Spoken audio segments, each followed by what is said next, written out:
Le principe des JPO, c'est que des sociétés ouvrent leurs portes au grand public.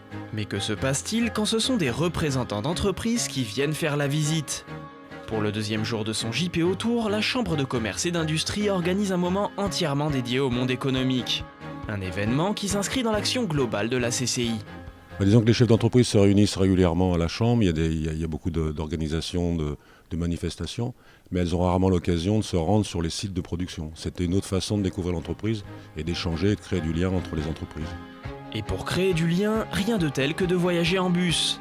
Premier arrêt, ECM Technologies, un équipementier basé à Grenoble spécialisé dans les fours industriels. La société produit notamment des fours qui servent dans la fabrication des boîtes de vitesse. Elle est leader mondial dans le domaine avec 70% de part de marché et travaille avec toutes les grandes marques automobiles. Malgré ce statut, ECM est mal connu dans l'agglomération, y compris des autres entreprises. Ces JPO ont pour elle un intérêt multiple. Il y a deux intérêts. D'abord, se faire connaître dans la région, parce qu'il y a peu de personnes qui connaissent finalement ECM, à la fois auprès des entrepreneurs, mais aussi de l'ensemble des personnes de la collectivité.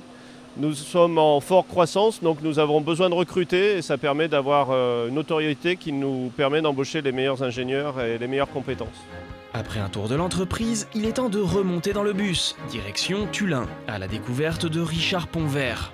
Le fabricant de chaussures haut de gamme a fait l'actualité en relocalisant des emplois en France après le passage d'une partie de sa production par le Portugal. Nous sommes donc la société Richard Ponvert.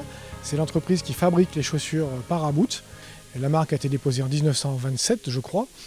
Et cette belle histoire dure jusqu'à aujourd'hui où nous continuons encore de surfer sur le Made in France, sur les belles chaussures de très haute qualité. Et cette image-là nous bénéficie même à l'étranger, puisque nous exportons beaucoup maintenant au Japon, en Russie, en Chine.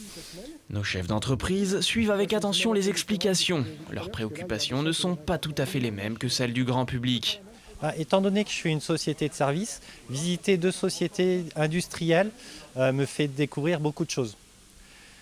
Car j'ai des clients industriels, mais je n'ai pas souvent l'occasion de visiter leurs ateliers, de voir leurs processus et tout.